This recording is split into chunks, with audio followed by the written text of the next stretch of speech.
नमस्कार, मैं हूं मयूरी श्रीवास्तव। आप देख रहे हैं भारत समाचार। आ रहे हैं श्री राम।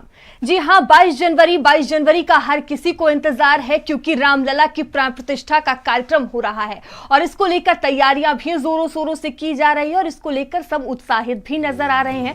और प्राण प्रतिष्ठा के पहले की जो कार्यक्रम है उसकी शुरुआत हो चुकी है और कार्यक्रम का आज दूसरा दिन है और इसको लेकर अनुष्ठान भी तमाम किए जा रहे हैं, पूजा अर्चना की जा रही है। और क्या कुछ वो पूजा अर्चना है, क्या कुछ खास है, इसी पर चर्चा करने के लिए, इस विषय पर विस्तार से बताने के लिए हमारे सर आचार्य अमोल दास जी हैं। अमोल दास जी, आपका बहुत बहुत स्वागत है भारत समाचार में। नमो नमः। रामलला की प्राण प्रतिष्ठा का कार्यक्रम होना है, उसको लेकर जो पहले के कार्यक्रम होते हैं उसकी शुरुआत हो चुकी है, आज उसका दूसरा दिन है। क्या कुछ खास?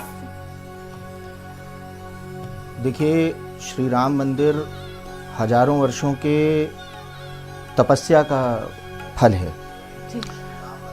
बहुत ही मुश्किल से ये घड़ी आई है। इसको लेकर के तमाम विद्वानों और ज्योतिर्विदों का एवं आचार्यों का बहुत अधिक इसमें मतांतर है।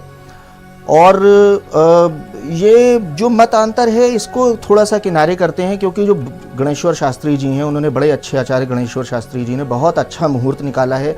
ऐसा मुहूर्त बड़ी मुश्किल से आता है और इतने अच्छे मुहूर्त में इतनी बढ़िया प्राण प्रतिष्ठा हो रही है, तो हम सबको बड़े मज़े से इसके ऊपर काम करना चाहिए, देखना चाहिए कि क्या क्या होगा। क्योंकि जिस तरह से देखा जाए तो वास्तु के हिसाब से भी इसको 1000 वर्षों के लिए बनाया जा रहा है इस मंदिर को, कि मतलब 1000 वर्ष तक इसमें किसी तरह की कोई समस्या नहीं आएगी। तो यदि ज्योतिष की तरह से भी देखें तो जब इस तरह का एक विग्रह उसकी प्राण प्रतिष्ठा की जाती है तो उसको कुछ 1000 वर्षों के लिए ही किया जाता है। और वैसे भी जो शालिग्राम है वो वैसे भी 20 करोड़ साल पुराने हैं। तो ये तो बड़ी अच्छी चीज़ है कि भाई 20 करोड़ साल पुरानी चीज़ के ऊपर अगर कोई विग्रह बन रहा है तो इसको हजारों वर्ष तक रहना ही है। तो इसके ज्योतिषीय पहलू पर भी चर्चा की जाए, मुहूर्त पर भी चर्चा की जाए, प्राण प्रतिष्ठा के कर्म कांडों पर भी चर्चा की जाए, बहुत मज़ा आने वाला है। तो देखा जाए गुरुजी, आज दूसरा दिन है अनुष्ठान का और आज रामलला की मूर्ति को मंदिर में प्रवेश करवाया जाता है, तो क्या कुछ इसकी पूरी प्रक्रिया होती है? देखिए, ये 10 दिन की पूरी प्रक्रिया होती है। तो एक तो कल हो चुकी है जिसमें एक वास्तु शांति थी। आज एक कर्मकूट पूजा होगी। आज एक उनको अंदर लेके आया जाएगा, यानी कि यह कुछ उसी तरह का है जैसे भवन स्वामी भवन बनने पर या बनते समय पूजा से ठीक पहले जब अंदर आता है भवन स्वामी, तो ये आज उसी की प्रक्रिया का दूसरा चरण है। तो बड़ा ही शुभ है। आज के दिन बस विग्रह अंदर आएगा, श्री राम अंदर आएंगे। हाँ, हालांकि अभी उनमें प्राण नहीं है। तो जब प्राण प्रतिष्ठा 22 जनवरी को 12:29 से शुरू होकर के 12:30 तक 84 सेकंड के मध्य जब ये हो जाएगी प्राण प्रतिष्ठा, उसके बाद इसकी पूजा की जा सकेगी। तो यह भी एक बड़ा रोचक विषय है कि कुछ लोगों का ये कहना है कि भाई अधूरे मंदिर में प्राण प्रतिष्ठा नहीं की जाती। ऐसा नहीं है, अधूरे मंदिर नहीं है ये। दो ही उसके रूल हैं कि एक, यदि प्राण प्रतिष्ठा की जाती है जिस वक्त, उस समय पर जो मंदिर है वो ढका होना चाहिए। जो विग्रह है जिस जगह पे रखा जाएगा उसे ढका होना चाहिए। तो वो तो ढका ही है, क्योंकि प्रथम तल बन के तैयार है, गर्भगृह बन के तैयार है। उसका जो देखने वाला दर्शनार्थियों के लिए जो जगह है वो आगे खुल जाएगी, आगे बनेगी 2026 तक। पर अभी के लिए वो ढका हुआ है। दूसरा, उसमें कपाट लगे होने चाहिए, यानी कि उसमें द्वार लग जाने चाहिए, कपाट किवाड़ इन सबको जो कहा जाता है। तो वो हम लोग देख चुके हैं पहले ही सोशल मीडिया के माध्यम से कि वो लग चुके हैं, वो जो द्वार हैं वो लग चुके हैं। तो अब ये प्राण प्रतिष्ठा की जा सकती है, ये बिल्कुल शास्त्र सम्मत है। तो इसी के लिए आज श्री राम को मंदिर में प्रवेश कराया जाएगा, माता जानकी और भैया लक्ष्मण के साथ। जी गुरुजी, जब प्राण प्रतिष्ठा का कार्यक्रम होगा, उसके अलावा अगर मंदिर की बात की जाए तो मंदिर की कुंडली क्या कुछ रहने वाली है, क्या कुछ खासियत देखने को मिल सकती है और कितना प्रभाव भविष्य में इसका हो सकता है? बहुत ही रोचक प्रश्न आपने पूछा है। सभी लोग मंदिर के आज के बारे में बात कर रहे हैं, कोई भी मंदिर के कल के बारे में बात नहीं कर रहा। सभी लोग मंदिर के कमियां निकालने पे बात कर रहे हैं। कोई भी ये नहीं देख रहा कि इतने अच्छे मुहूर्त में जब मंदिर बनता है या किसी भी तरह के किसी भी बच्चे का जन्म होता है इतने अच्छे मुहूर्त में, तो उसके साथ क्या क्या अच्छा होता है।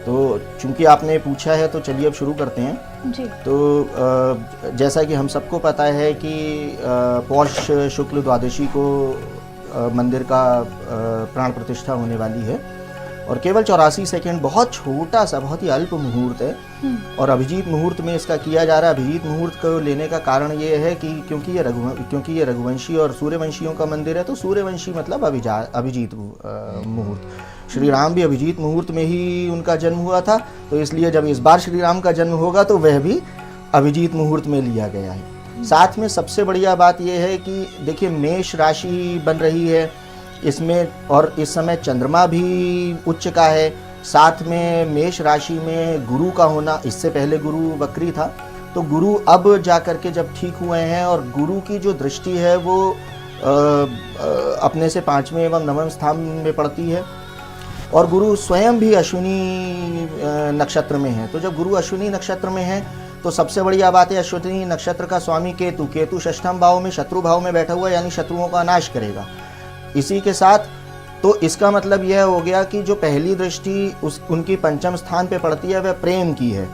तो प्रेम का मतलब यह है कि जो भी इस मंदिर के दर्शन के लिए आएगा उनमें प्रेम भावना बढ़ेगी, संतान का सुख उन्हें मिलेगा, उन्हें सुख मिलेंगे तमाम तरह के। और फिर अगर हम सीधे लग्न की ही सबसे पहले बात करें, जहाँ पे तन की बात है, तो हम देख ही रहे हैं कि मंदिर कितना सुंदर और कितना भव्य बन रहा है जी। तो यह गुरु की ही कृपा है कि मंदिर बड़ा भव्य और बड़ा सुंदर बन रहा है। तो ऐसे में वैभव आएगा, लक्ष्मी आएंगी, तमाम तरह के ज्ञान आएंगे, जो उच्च ज्ञान है उनके लिए मंदिर बड़ा ही शुभ रहेगा। यानी ऐसे व्यक्ति जो उच्च ज्ञान प्राप्त कर रहे हैं या उच्च ज्ञान प्राप्त करना चाहते हैं, वे भी मंदिर में दर्शन लेकर के अपना भाग्योदय कर सकते हैं। प्लस दूसरा जो इसका जो बिंदु है वो है कि भाई स्वास्थ्य कैसा रहेगा। तो हालांकि वास्तुविद जो हैं जिन्होंने बनाया है उन्होंने 1000 वर्षों के लिए बनाया है, तो ये तो पहले से ही मालूम है कि 1000 वर्ष तक इसमें किसी तरह की मेंटेनेंस की आवश्यकता नहीं है। लेकिन अगर हम कुंडली के हिसाब से देखें तो ये बिल्कुल सही प्रतीत होता है, क्योंकि जहाँ पे गुरु है वहाँ पे वृद्धि है। यानी यह मंदिर न सिर्फ स्वयं वृद्धि करेगा बल्कि ख्याति में भी वृद्धि करेगा, क्योंकि चंद्रमा उच्च का बैठा हुआ है द्वितीय स्थान में। तो सबसे पहले तन यानी प्रथम भाव बहुत ही अच्छा, अश्विनी नक्षत्र में, प्लस वृश्चिक, जब मेष लग्न के वृश्चिक नवांश में, तो ये स्थिर भी हो गया। यानी कि अस्थिरता में स्थिरता, इतनी अस्थिरता के बाद जब ये स्थिरता आई है तो देख ही रहे हैं कि वो थोड़ा बहुत तो लोग इनका मान मर्दन करने की कोशिश करेंगे, पर वो सबसे ऊपर निकल जाएगा क्योंकि गुरु हमारे साथ है जी। तो गुरु जी, अगर प्राण प्रतिष्ठा की बात की जाए तो क्या कुछ शुभ मुहूर्त होने वाले हैं प्राण प्रतिष्ठा को लेकर? यदि हम प्राण प्रतिष्ठा के मुहूर्तों की बात करें तो उनकी वैसे ही बड़ी सीधा सा रखा गया है कि अभिजीत मुहूर्त ही हर चीज में लिया जाए जब तक कि बुधवार नहीं हो। आज बुधवार है, बुधवार में अभिजीत मुहूर्त त्याज्य है, तो आज तो अभिजीत मुहूर्त में नहीं हो रहा है। इसीलिए क्या किया जा रहा है कि जब अभिजीत मुहूर्त समाप्त हो जाएगा तो उसके बाद इसमें एंट्री कराई जाएगी भगवान की। तो सबसे पहले थोड़ा सा, यदि अभिजीत मुहूर्त का बस बड़ा आसान सा पाठ के दर्शकों के लिए बहुत आसान सा समझ लीजिए कि एक दिन लीजिए, 24 घंटे होते हैं और 24 घंटे के 15 हिस्से कीजिए, जो 8वां हिस्सा आएगा वही अभिजीत मुहूर्त है। तो यदि कोई कहता है अभिजीत मुहूर्त है या नहीं है तो इसी से गणना कर लीजिए। दूसरा, बुधवार, जैसे आज का दिन है, आज के दिन बुधवार के दिन अभिजीत मुहूर्त त्याज्य है, तो आज तो छोड़ दीजिए, बाकी हर दिन अभिजीत मुहूर्त में ही सारे काम किए जा रहे हैं जी। तो गुरुजी, जो प्राण प्रतिष्ठा के पहले ये तमाम अनुष्ठान किए जा रहे हैं, इसका क्या कुछ महत्व है? बिल्कुल महत्व है। देखिए, ऐसा होता है कि जिस प्रकार से एक बच्चा जब कभी जन्म लेता है जी, तो उसके 9 महीने पूरे आप देखेंगी, 36 हफ्ते जो होते हैं वो 36 सप्ताह बड़े खास होते हैं। यदि आप किसी आज के मेडिकल डॉक्टर के पास भी जाएंगे तो वो भी हर समय के हिसाब से आपको एक टेस्ट लिख देता है और उस टेस्ट के हिसाब से एक छोटी सी चीज़ लिख देता है कि भाई आपको यह करना है, यदि आप यह करेंगे तो आपका जो बच्चा है वो थोड़ा स्वस्थ रहेगा, उसकी आयु अच्छी रहेगी, उसका बुद्धि अच्छी रहेगी, उसमें तेज रहेगा, बल रहेगा। बिल्कुल यही प्राण प्रतिष्ठा के लिए किया जाता है कि भाई सबसे पहले वास्तु शांति कर ली ताकि जितनी भी तरह के दोष हैं वो नष्ट हो गए। फिर बलिदान कर्मकूट कर दिया ताकि जितनी भी तरह के भाई जितने भी देवता हैं उनको हमने बुला लिया, उनके लिए हमने उनको अपने पास यहाँ पे बुला लिया कि भाई आप इसके साक्षी बनिए। तो इसी तरह से जो हम अनुष्ठान प्रतिदिन करते हैं उसका अपना एक अलग महत्व है। किसी दिन कोई अधिवास, किसी दिन कोई अधिवास, ऐसा करके सभी तरह के अधिवास दिए जाते हैं। तो उससे ये जो प्रक्रिया है ये दोष रहित हो जाती है। जी गुरुजी, अभी आपने अधिवास की बात की तो हमारे दर्शकों को बता दें कि अधिवास होता क्या है। अधिवास एक तरह से ऐसा मान लीजिए कि सरल शब्दों में यदि हम बात करें तो ऐसा मान लीजिए कि उस चीज से शरीर को शुद्ध करना। तो शरीर इस समय मंदिर है, वास्तु के हिसाब से वास्तु का शरीर मंदिर है, तो इस समय बस उसी को शुद्ध करना सीधे शब्दों में। यदि हम बहुत टेक्निकल जाएंगे तो दर्शकों को शायद समझ में नहीं आएगा। जी गुरुजी, अगर कल के कार्यक्रम की बात की जाए तो तीर्थ पूजन, जल यात्रा और जलाधिवास और गंधाधिवास है, तो इसको समझाएं किस तरह से ये पूरी प्रक्रिया रहने वाली है।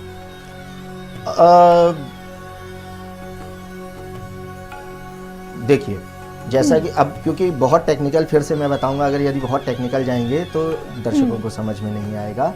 तो बस इसे ऐसे समझ लीजिए कि जब सबसे पहले तीर्थ पूजन का मतलब होता है कि इस स्थान को तीर्थ की तरह रख दिया जाए। इसको एक तीर्थ का, जब भी किसी भवन का वो किया जाता है, भवन का पूजन किया जाता है, भवन में किसी तरह की प्राण प्रतिष्ठा की जाती है किसी भी विग्रह की, तो उसमें भी तीर्थ पूजन, ताकि उसमें सभी तीर्थों का फल मिले। और जलाधिवास करने का मतलब ये होता है कि जैसे अभी सरयू जी के जल से आज लेके जाया जाएगा तो पहले विग्रह को जलाधिवास करवाया जाएगा, उसके बाद गंधाधिवास कराया जाएगा। गंधाधिवास होता है जल, ऐसा मान लीजिए कि जो प्राण प्रतिष्ठा की जाती है वह किसी भी विग्रह में भगवान को लाती है, यानी भूमि गगन वायु अग्नि नीर को लाती है। तो नीर और आकाश के लिए जो दो तरह के अधिवास हैं वो हैं जलाधिवास और गंधाधिवास। तो इन दोनों के आने से जो विग्रह है उसके अंदर भगवान में से 2 तत्व, 5 में से 2 तत्व आ जाते हैं। तो क्या कुछ इसका पूरा विधि विधान होता है गुरुजी, ये जो तमाम तरह के अनुष्ठान किए जा रहे हैं 16 से लेकर 21 तारीख तक? जी, इसमें हर एक अनुष्ठान का अपना महत्व है, हर एक अधिवास का अपना महत्व है, हर एक पूजन का अपना महत्व है। जैसा कि मैंने बताया कि जैसे देखिए, प्राण प्रतिष्ठा का मतलब होता है कि किसी भी विग्रह के अंदर प्राण को डालना। प्राण कब आते हैं? शरीर जब बन जाएगा, शरीर के अंदर शरीर के 5 तत्व पहुंचने चाहिए। ज्योतिष के हिसाब से 9 तत्व पहुंचने चाहिए, आयुर्वेद के हिसाब से 3 तत्व पहुंचने चाहिए। तो जब ये सब तत्व शरीर के अंदर चले जाएंगे तब उसके अंदर प्राण डाला जा सकता है। बिल्कुल इसी विधि को करने के लिए ही सभी तरह के अधिवास किए जाते हैं, सभी तरह के अनुष्ठान किए जाते हैं। एक एक करके किसी में ज्योतिष का महत्व है, किसी में आयुर्वेदीय महत्व है, किसी में वास्तु का महत्व है, एवं किसी में कर्मकांड का महत्व है। जब शरीर के अंदर सभी तत्व पहुंचेंगे, जब उस विग्रह के अंदर सभी तत्व पहुंचेंगे तब वह शरीर बनेगा, और जब वह शरीर बनेगा तब उसमें प्राण प्रतिष्ठा होगी। तो 16 से 21 तारीख तक जो किया जा रहा है वो यही प्रक्रिया है। जैसे कि आज की जो प्रक्रिया है वो जल तत्व को अंदर डालने की है। भाई शरीर में जल तत्व जाएगा, जल तत्व बढ़ेगा तो चंद्रमा बढ़ेगा, चंद्रमा बढ़ेगा तो ख्याति बढ़ेगी, मन स्थिर हो जाएगा, और जो धन वैभव, धन कुटुंब वाणी, ये तीनों चीजें स्थिर रहेंगी। जैसा कि हम सब जानते हैं कि राम बहुत ही सौम्य हैं, और राम सौम्य है, राम बड़े सधे हुए शब्दों में अपनी बात को कहते हैं, अपनी बात को बड़े सधे हुए शब्दों में बताते हैं। तो यह केवल उनके उच्च चंद्रमा होने का परिचय है कि भाई उच्च चंद्रमा है तो इसलिए ऐसा हो रहा है। तो आज का जो कार्य है वो अगर देखा जाए तो प्राथमिक रूप से चंद्रमा का कार्य है।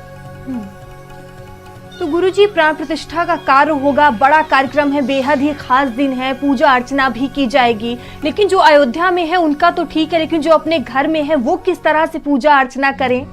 बिल्कुल वैसे ही करें जिस तरह से की जा रही है, बस दिशा का थोड़ा सा ध्यान रखें। दिशा के लिए आप अपने आसपास के किसी भी कर्मकांडी विद्वान से पूछ सकते हैं। ये चीज़ें, यही सब कुछ आप अपने स्वयं अपने घर में कर सकते हैं। राम के विग्रह को भी लगा सकते हैं, बिल्कुल इसी ही तरह से प्राण प्रतिष्ठा भी कर सकते हैं। बस थोड़ा सा ध्यान रखें कि वहाँ गुंबद नहीं होगा, यहाँ गुंबद रखा हुआ है, वहाँ गुंबद नहीं होगा। बिल्कुल ऐसे ही करें, बिल्कुल इसको ही आप, अगर हम इसे वैसे बोलें तो इसको बिल्कुल ऐसे ही फॉलो करते चले जाइए। और नहीं कर सकते तो बिल्कुल सामने बैठ जाइए टीवी के और देखते जाइए कि किस तरह से हो रही है और आनंद लीजिए। या तो कर्म कीजिए या भक्ति कीजिए, दोनों में से एक चीज करते रहिए, जीवन सफल कीजिए। तो गुरुजी, जिस तरह से रामलला की प्राण प्रतिष्ठा का कार्यक्रम हो रहा है, लंबे संघर्ष के बाद इस तरह की खुशी लोगों में देखने को मिल रही है, कहीं ना कहीं बड़ी सफलता है। क्या कहेंगे प्राण प्रतिष्ठा को लेकर? मैं तो जब से मैंने इसकी कुंडली देखी है, जब से मैंने राम मंदिर की कुंडली देखी है, प्राण प्रतिष्ठा की के समय से कुंडली बना करके देखी है, तब से तो मैं गदगद हूँ। और जो आपने बोला कि बड़ा भव्य आयोजन है, यह भव्य होना ही था, क्योंकि गुरु लग्न में बैठा हुआ है, अश्विनी नक्षत्र का गुरु, मतलब ये तो बहुत ही भव्य होना था। जहाँ पे शत्रुओं की दृष्टि पड़ेगी, तुरंत ही शत्रुओं की दृष्टि पे शनि का वज्रपात हो जाएगा, तुरंत ही सब खत्म। शनि गुरु की दृष्टि जहाँ शुक्र और बुध पे एक साथ पड़ रही है, तो जहाँ ज्ञान भी मिलेगा, जहाँ बुद्धि भी मिलेगी, जहाँ विवेक भी होगा, जहाँ ऐश्वर्य भी होगा, भोग विलासिता भी मिल जाएगी। ऐसा महान चीज तो कभी हो ही नहीं सकती। इतनी महान बातें हो रही हैं, इतना बड़ा आयोजन, और मुझे लगता है कि ये और अधिक वृहद होने वाला है। आगे ये और वृहद और बड़ा होता चला जाएगा, जैसे जैसे गुरु बली होते चले जाएंगे, जैसे जैसे जी गुरुजी, बेहद ही खास दिन होने वाला है। आपका बहुत बहुत धन्यवाद हमारे साथ जुड़ने के लिए और राम मंदिर से जुड़ी तमाम जानकारियां देने के लिए। आगे आपसे फिर होगी मुलाकात, तब तक के लिए बने रहिए भारत समाचार के साथ।